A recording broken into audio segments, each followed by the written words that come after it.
welcome to Psychic Holistic Spotlight of Rhode Island. I'm Kathy, your host for today. We also have Bill Hannon and Josie Way as co-hosts. And we have a repeat guest today. She does very interesting work. Her name is Shelly Maguire. We're going to be talking about some of the shamanism work that she does. You know, she got started all that very interesting stuff that we have here on the show. So, can you just talk about how you got started with shamanism and what got you interested in that? You know, it was a calling, really. Honestly, after I had done a couple ayahuasca ceremonies, I was called to shamanism. You know, what is it again? Ayahuasca. Ayahuasca, what is that? It's funny because I wasn't planning on mentioning that at all, but ayahuasca is what we call plant medicine from South America. It's a hallucinogenic and psychotropic plants. That's some strong stuff. Mm-hmm. Yeah. Okay. And within these journeys, when you do ayahuasca, you're in prayer and meditation all night long. And the way my curandera did it is she served 1 to 3 servings. So, but within these experiences, I was guided and called to become a shaman. Okay. Mm-hmm. And how long ago was that? That aspect wasn't all that long ago. 2019, 18, maybe 18. A few years then. Mm-hmm. Mm-hmm. Now, is there different kinds of shamanism? Absolutely. Okay. There's shamanism from all over the world, from the North Americas, South Americas, to Europe, to Asia. Okay. Absolutely. Yeah. Absolutely. Okay. Mm-hmm. All right, so which one do you did you or are you still studying? Absolutely. I will always be a student the rest of my life in one aspect or another. Okay. But I study South American shaman, and particularly from the Peruvian area, the Andes, from the Quero people. Okay. Yes. Now, what's the Quero people? The Quero people say that they are direct ancestors from the Inca. Okay, the Incas people. Mm-hmm. Okay. Yes, and they live in the high Andes, and were one of the last South American tribes to see white men. Okay. Mm-hmm.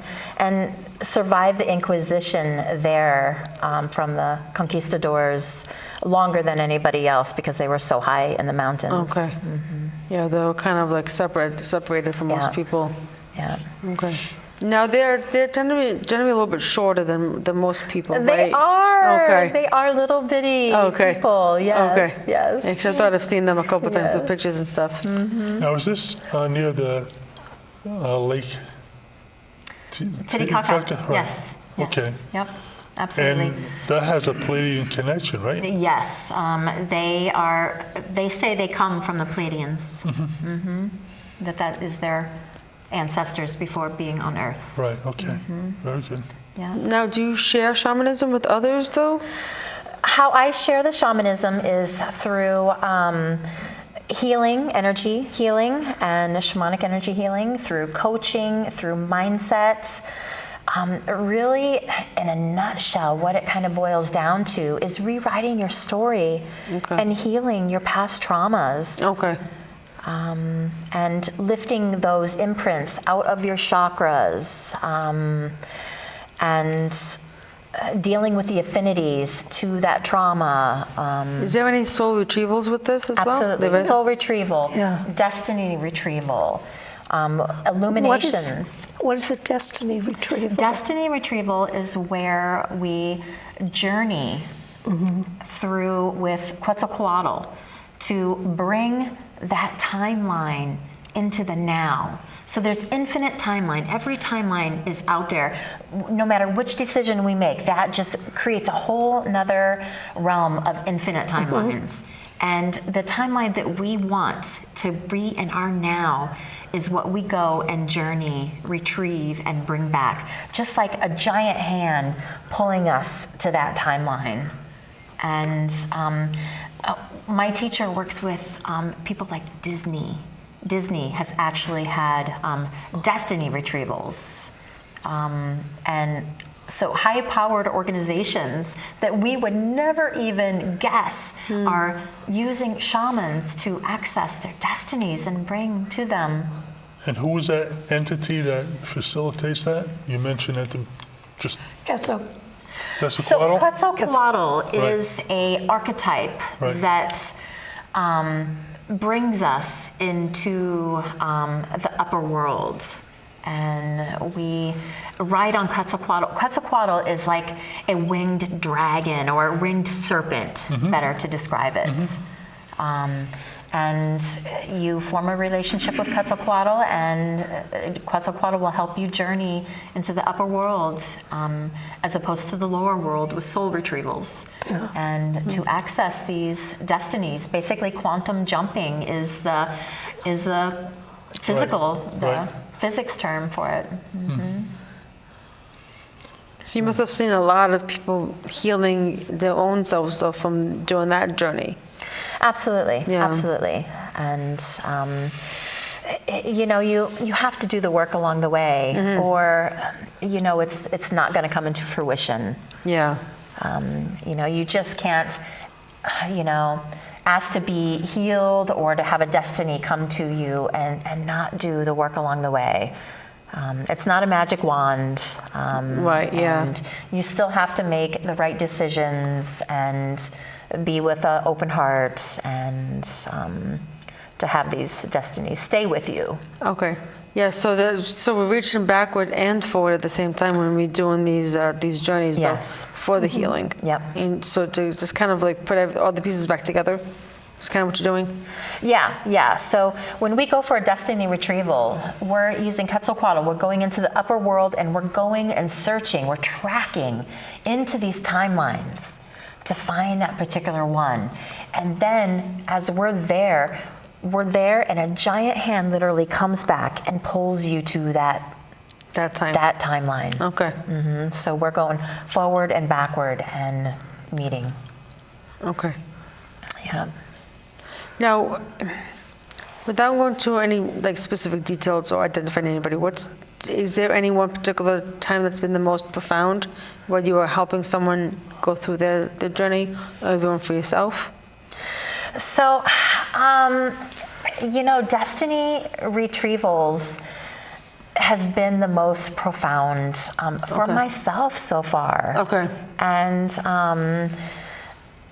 achieving my own destiny within Okay. this lifetime. Okay.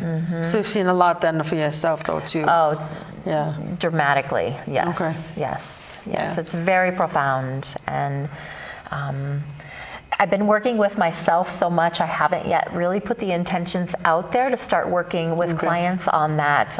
I've been focusing in soul retrieval more than destiny retrieval at this point. Now, is there a reason for that, or that's just the way it worked out? It's just kind of way it has worked out, and just letting spirit lead the way. And you know, I've done a lot of healing past traumas, and a lot of people kind of get stuck there, so they're not able to access destinies in the future yet in a different timeline, because they have so much baggage weighing them down, and they're not even in the present moment right now. Yeah, there's a lot of old souls, a lot of traumas there. Yes. Yeah. So you really have to have healed a lot of your past to be in the now, to bring the future into your now, because everybody's stuck in the past. Yeah. Yeah, it's hard for a lot of us to get past that, though, literally. It is. Yeah. It paralyzes people, and your past traumas, whether they're from this lifetime or past lifetime, or they're from the conscious collective, we can pull that into our beings without even knowing that it's not ours. And because there's so much healing being done on a bigger scale right now in the conscious collective and the great awakening that's happening. I guess it's kind of like an empath absorbing everyone else's energy. Yes. And then we can't differentiate what's ours and what's theirs. Yeah. And That's interesting. I didn't know that was, well, I should have known that was possible. But at the same time, I didn't know that was possible, though, too, to pull from the mass consciousness like that. yeah. So, So once you start working with somebody and you start the process, what guides you in the direction that you feel would be most beneficial for the person as far as the hypnosis approach, or I mean, how do you access different levels? That's a great question. It is usually guided by how they come in and what they're pulled to. They kind of tell me with what they want and what they're pulled to, and so we start there, wherever they're guided and pulled. And if they're interested in shamanism, illumination is a wonderful place to start.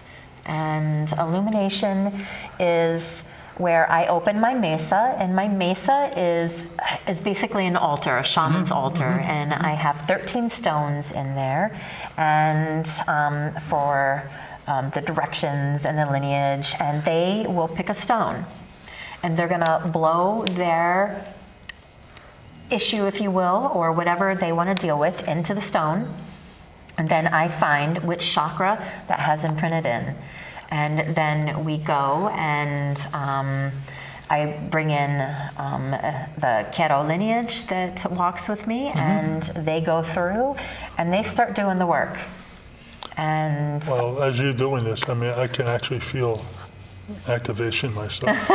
I'm serious. I know when I start flowing the hands, right. it's Right. yes, and so you find the chakra that is imprinted in, and you go in with luminous fingers, and you lift that out of that chakra, and you refill it back with light, from our Wiracocha, and which is the light, the sun that everybody has around them, and we fill back up. And a lot of times I will receive messages from the lineage of information that has to pertaining to that, and or things that they need to do to work on the affinities associated with the imprint. Because if you just come in for illumination, you'll be good for a week, but if you don't work on those affinities that are attached,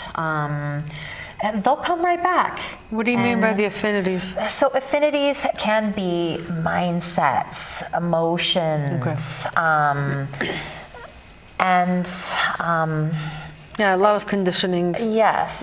Okay. And within illuminations, cord cuttings will happen as well. That's right, yeah. Yeah. That's very And- big, actually. It's Yes. Now, core cuttings is from this life though, or past as well? I've come across both. Okay.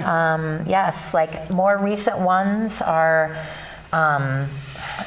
they look and feel fresher, thicker. Old ones are very brittle and break. They're strong, but yet they break and splinter. So they're a little bit more difficult because you have pieces that you need to bring out. But there's also things that need to be removed as energies, other energies that have that look like darts and spears in your luminous energy field. Okay. What caused those? Everything. Everything from people wishing you ill, to envy, to any. So you could be causing, because of envy, you could be causing your own spears? If somebody envied Envies, you, right. they could be Outside causing a you. spear into you. Yeah. You can't do it to yourself. No. Okay. No. And so all these things are cleared with, we use knives, and so even though it's all energetic, we will still use tools of the trade, and we're using knives to cut it, to pull it. We have you help remove cords and pull them out, and a lot of times cords like to go into your kidneys. If you feel drained and tired a lot, you probably have a cord going into your kidneys. Your adrenals. Yes, yeah, right. yes. Very sapping common. the energy, right? Sometimes I do extractions as well. So entities get stuck to us sometimes. A lot of times when we're children and a loved one in our family has passed away, the most psychically open children, sometimes that person will attach onto them. Sometimes we pick up entities if we're in bars, is where a lot of entities hang out. Yeah, or the energy of all the depressed and depressed energy from all the drinking. Yes. And so entities get attached. So do you see that though when people have done a lot of drugs as well too? absolutely, Yeah. absolutely. They definitely most likely have entities. Okay. Addictions, Because of the people with addictions, yes. Okay. Yes. Well, having done a lot with herbalism, and I know you have as well, I draw a correlation between how parasites in our system can sap the energy from us, and it's exactly the same on spiritual levels, how entities reaching in with their attachments are drawing the energy from you, and it's not just your physical form and your vibrational field right now, but even different layers. And parasites is the number one undiagnosed health crisis happening in the world. That's right. In the world. And I think Dr. Hugo Clark from Canada was the one who noticed that everybody who had cancer had an infestation of liver fluke parasites, but you could have liver fluke parasites and still not have cancer. But if you had cancer, you did have liver fluke infestation.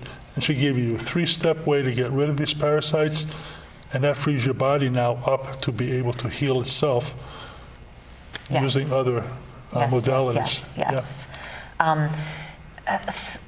It just blows my mind how Western medicine does not acknowledge what's going on with parasites, and their tests don't pick them up either. And you can have a whole range of symptoms that go along with this. They can cause heart problems, they can cause liver, kidney problems, skin issues, they can cause mental illness. It is the number one true pandemic that is ultimately happening on this planet right now, that is being ignored and pushed aside, and probably for a purpose.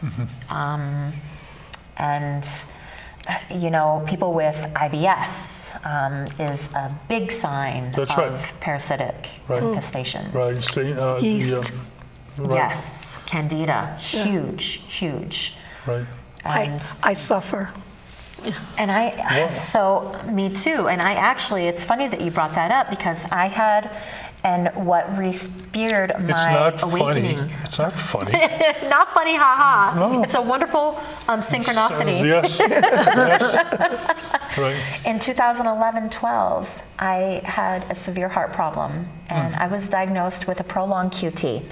And your heart goes in a pattern, electrical pattern, PQRST.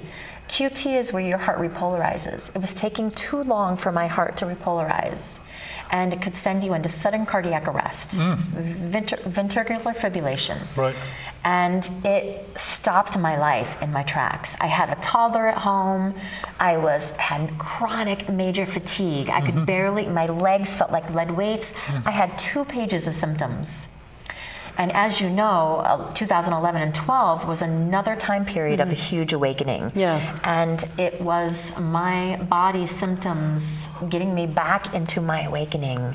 And after that is when I started studying Reiki and moving into all these modalities that I practice now. But I was told that I was just going to be on a blood pressure medication, and I was left for dead, basically. And I had blood work done, and they said there was nothing significant. So I was on my own to figure out what happened. I studied cleanse and detox. Right. That's probably the most important thing you can do to regain your health. Yes. But that's what I found was parasites. Right.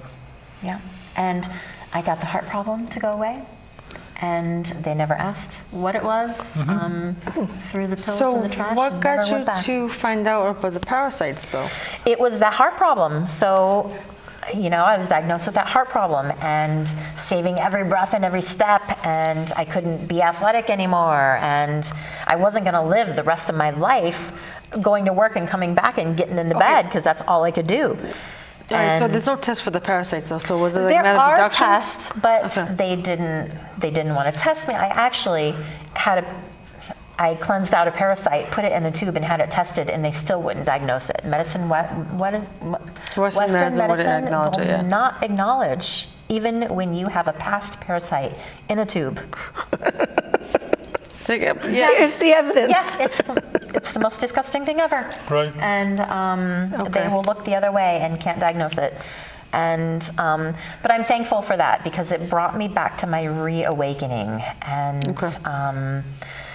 you know, and so it led me where I am today, and where you can grow a new body and you can cleanse and detox any medical illness away.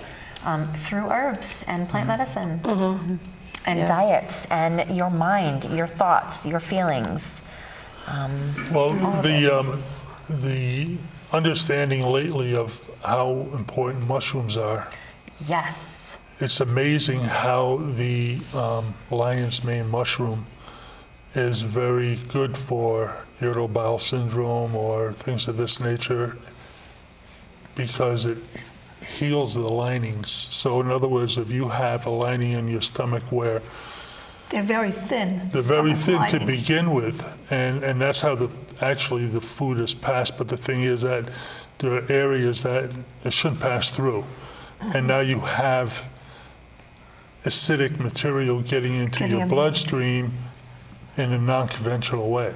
Yeah. And that's what causes now your body to have stiffness and acheness. They're excreting Right. into your blood system. Right, They're the nice thing about the lion's mane mushroom is that it heals your lining of the stomach. It also is known is very good for diabetics with neuropathy because the same way it heals the lining in your stomach, it heals the lining around your nerves. Yes. Okay, and that just so happens to be one of the top 5 cancer mushrooms. So you can't go wrong with taking it. Right. And with the nervous system, it helps regenerate our, to get us out of fight or flight and back into the parasympathetic nervous system because it is. So I don't want to divert from what we were talking about, but I just thought it was very important that we hit on that same thing together yes. and how it can be addressed. Yes, mushrooms, and there's such a big variety of healing mushrooms to psychedelic mushrooms. Right. They are all very, very Right. medicinal. Right. Yes. Right, so we're almost done with this episode. So how can someone get a hold of you if they had any questions about the shamanism or the herbalism or anything we've been talking about? Please give me a call. My number is 970-409-0481, and my email is 12th Dimension. It's 12th Dimension 777@gmail.com. Okay, perfect.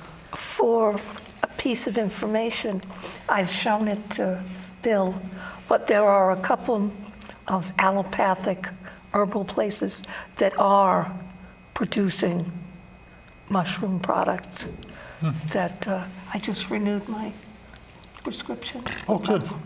Good. And Somebody like lion's mane, yeah, you've seen it. Paul Stamets or Stonehenge. Stonehenge. In fact, right, exactly. I just went on their site today. Yes, then they actually have a mushroom product that is fantastic. It has the reishi, the lion's mane. The lion's mane actually is the #1 ingredient. Yes. And then you got the reishi, you got the chaga. Chaga. And those all work in the brain as well. Yes. So, and it's so important to have that gut-brain Connection. Connection. That's because- one, yeah. Yes. Right, right. Because the way that your mind functions relates to the health of your gut to the point where like 70% of what you are able to mentally address a situation comes from your gut. Yes. You know? And just happens to be your third chakra. Right. And Yes. that's why they say trust your gut. Yes. Trust your gut. Yeah. Yeah, we definitely don't pay attention There's enough a to our lot- there's a lower lot- chakras at all. There's a lot of Really don't. intelligence in your gut. Yes, there is, yeah. It's very complex down there. No, it's not the brain, but there's a lot going on there too. Yeah. Yeah, even the serotonin, again, 70% of the serotonin that's produced in your body. Everybody thought the serotonin came from your mind or from the brain. Yeah. But in actuality, It's actually 70% comes from your gut. Yeah. Yeah, gut health is so important, and I think that it all stems back to parasitic infestations. Yeah. And the last true figure that I actually saw was that 75% of the world's population has active parasites. Infections. That much. And once we get them, we never can all the way get rid of them. So we have to maintenance. Like every quarter, we should be doing a parasite cleanse. Right. Right. I mean, you can buy stuff called Parastroy, which is a very good process, but I mean, I use wormwood. I mean, what's wormwood used for? It's for getting rid of worms. Yes. Okay, yes. wormwood, clove oil is Clove the is only powerful. Clove is the only thing that will actually permeate the shell of a parasite's egg. Yeah. And modern medicine doesn't have anything that does that. Yeah. It's the clove oil that kills the egg. So And black walnut would be black your walnut trio is your first. of- That's right. That would be your first. That gets the adults. And if people want guided through this, I guided myself through it. I came up with my own parasitic formula because I do practice herbalism, and so I have come That's great. through my own protocol for Right. parasite cleanse. That's great. Yeah.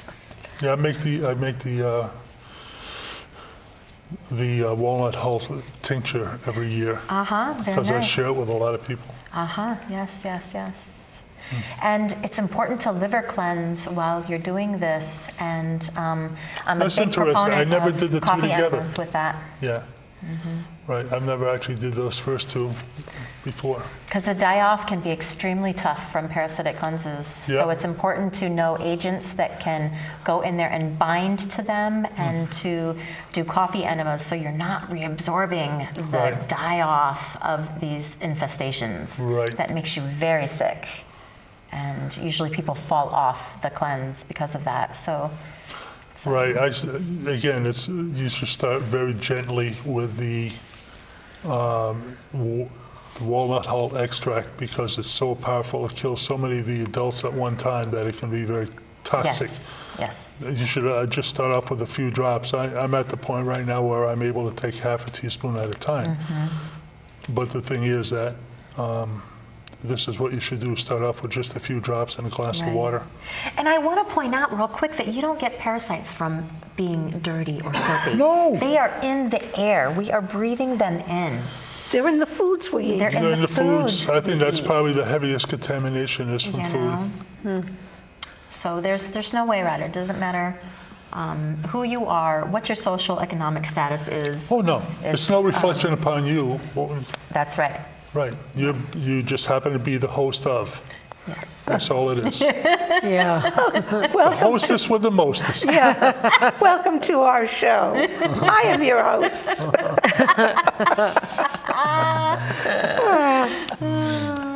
That's great. And they do absorb heavy metals. So when you're also having the die-off, these heavy metals are getting Being released as well. So it's quite a complicated Right. situation Process, to yeah. be in, and it took me 3 years to get to the other side of that and still regular maintenance. So It's amazing how we can heal ourselves though too. You know, like energetically, yes. emotionally, and even physically though too. you need the trio. Yeah. If we're not doing the work in the trio, We definitely it's carry all of not- that forward if we don't. Yeah, absolutely. And the spirit supports it all. Yes. Yes. Absolutely. So, It will guide and lead us if we allow for that to come Yes. through. so there's an interesting path you have taken with the shamanism Yes, though it's and the been plants fun. though. So yeah, definitely an interesting combination for that though. So, so one last time, we're just about done. How can we get a hold of you if I guess have any questions for you? So you can call me, text me. The number is 970-409-0481, or shoot me an email at 12th Dimension, it's 12th Dimension 777 at gmail.com.